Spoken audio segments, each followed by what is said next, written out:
PSC ക്രമക്കേടിൽ കേസെടുക്കുന്നതിൽ തീരുമാനമായില്ല. നിർണായക രേഖകളും തെളിവുകളും ലഭിക്കാൻ ഇത് തടസ്സമാകും. കേസെടുക്കാതെ വിവരങ്ങൾ ലഭിക്കില്ല എന്നതാണ് ഇപ്പോൾ വരുന്ന വിലയിരുത്തൽ.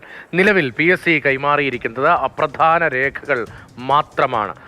അനന്തകൃഷ്ണൻ വിവരങ്ങളുമായി. അനന്തൻ, കേസെടുക്കാതെ PSC ക്രമക്കേടുമായി ബന്ധപ്പെട്ട രേഖകൾ കിട്ടില്ല, അല്ലെങ്കിൽ തന്നെ PSC അങ്ങനെ അവർക്ക് കുഴപ്പമുണ്ടാകുന്ന രേഖകളൊന്നും കൊടുക്കില്ല എന്നത്, കൈമാറില്ല എന്നത് സാമാന്യമായി മനസ്സിലാക്കാൻ കഴിയുന്ന കാര്യവുമാണ്. അപ്പോൾ അന്വേഷണത്തിലൊരു പ്രതിസന്ധി ഉണ്ടോ? എന്താണ് അടുത്ത നീക്കം, അടുത്ത സ്റ്റെപ്പ് എന്താകും? രതീഷ്, PSC ക്രമക്കേടുമായി ബന്ധപ്പെട്ട് ക്രൈംബ്രാഞ്ചിന്റെ പ്രത്യേക സംഘം, economic offence wing IG Ajitha ബീഗത്തിന്റെ നേതൃത്വത്തിലുള്ള 3-അംഗ സംഘമാണ് അന്വേഷണം നടത്തുന്നത്. ഈ അന്വേഷണ സംഘത്തെ തീരുമാനിച്ച് ഒരാഴ്ചയാകുന്നു. PSC ആസ്ഥാനത്തും അടക്കം അന്വേഷണ സംഘം പരിശോധനകൾ നടത്തുകയും തെളിവുകൾ ആവശ്യപ്പെടുകയും ചെയ്തിട്ടുണ്ട്.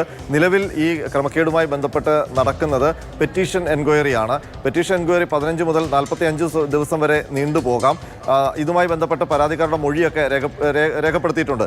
ഇപ്പോൾ ഏറ്റവും വലിയ പ്രതിസന്ധി ഈ അന്വേഷണ സംഘം നേരിടുന്നത് PSCയോട് ആവശ്യപ്പെട്ടിരിക്കുന്ന രേഖകൾ പൂർണ്ണമായും അന്വേഷണ സംഘത്തിന് ലഭിച്ചിട്ടില്ല എന്നുള്ളതാണ്.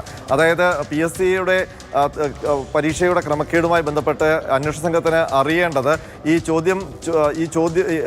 ചോദ്യം പേപ്പറുകൾ, അതിൻ്റെ ചോദ്യങ്ങൾ ചോർന്നിട്ടുണ്ടോ, അതുമായി ബന്ധപ്പെട്ട എന്തെങ്കിലും അട്ടിമറികൾ നടന്നിട്ടുണ്ടോ എന്നുള്ളതാണ്. അപ്പോൾ ഈ ചോദ്യപേപ്പർ തയ്യാറാക്കിയത് ആരൊക്കെ എന്നതടക്കമുള്ള ഈ PSC നിലവിൽ രഹസ്യമായി സൂക്ഷിച്ചിരിക്കുന്ന പല വിവരങ്ങളും അന്വേഷണ സംഘത്തിന് ആവശ്യമാണ്.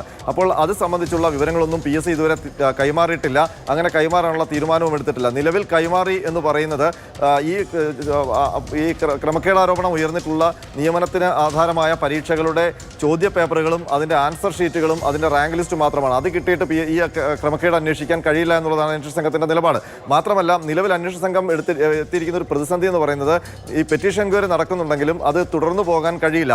മാത്രമല്ല, കേസെടുക്കണമോ, PSCക്കെതിരെ കേസെടുത്ത് അന്വേഷണം നടത്തണമോ എന്നുള്ള കാര്യത്തിൽ ഇതുവരെ അന്വേഷണ സംഘം ഒരു തീരുമാനം എത്തിയിട്ടില്ല. ആ തീരുമാനം എടുക്കണമെങ്കിൽ സർക്കാരിൻ്റെ ഭാഗത്തു നിന്നൊരു പച്ചക്കൊടി കൂടി കാണിക്കേണ്ടതുണ്ട്. കാരണം PSCക്കെതിരെ ഇതുവരെ ഒരു പോലീസ് കേസും രജിസ്റ്റർ ചെയ്ത് അന്വേഷണം നടത്തിയിട്ടില്ല. ഒരു പക്ഷേ PSCക്കെതിരെ കേസ് രജിസ്റ്റർ ചെയ്തൊരു അന്വേഷണം നടത്തുകയാണെങ്കിൽ അത് ആദ്യത്തെ സംഭവമായിരിക്കും.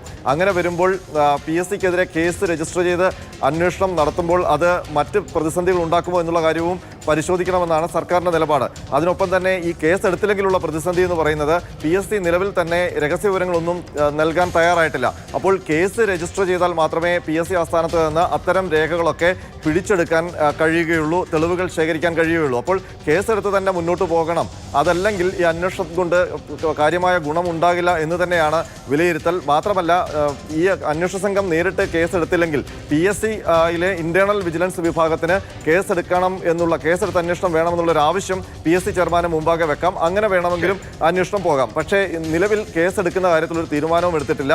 അങ്ങനെ തീരുമാനം വൈകുന്നത് ഈ അന്വേഷണത്തെ പ്രതിസന്ധിയിലാക്കുമെന്നുള്ള കാര്യം ഉറപ്പാണ്. കാരണം പല തെളിവുകളും അവിടെ നിന്ന് നഷ്ടപ്പെടാനുള്ള സാധ്യതയുമുണ്ട്. ഇനി കേസെടുത്താലാകട്ടെ, ഇനി ഭാവിയിൽ മറ്റ് ഏതെങ്കിലും ഇതുപോലെ നിയമന തട്ടിപ്പുമായി ബന്ധപ്പെട്ട ആരോപണങ്ങൾ ഉയർന്നാൽ അന്നേരമൊക്കെ ഇതൊരു കീഴ്വഴക്കമായി മാറും എന്നുള്ളൊരു ആശങ്കയും സർക്കാരിനുണ്ട്. ഏതായാലും ഇപ്പോൾ PSC ക്രമക്കേടുമായി ബന്ധപ്പെട്ട പെറ്റീഷൻ എൻക്വയറി മാത്രമാണ് നടക്കുന്നത്.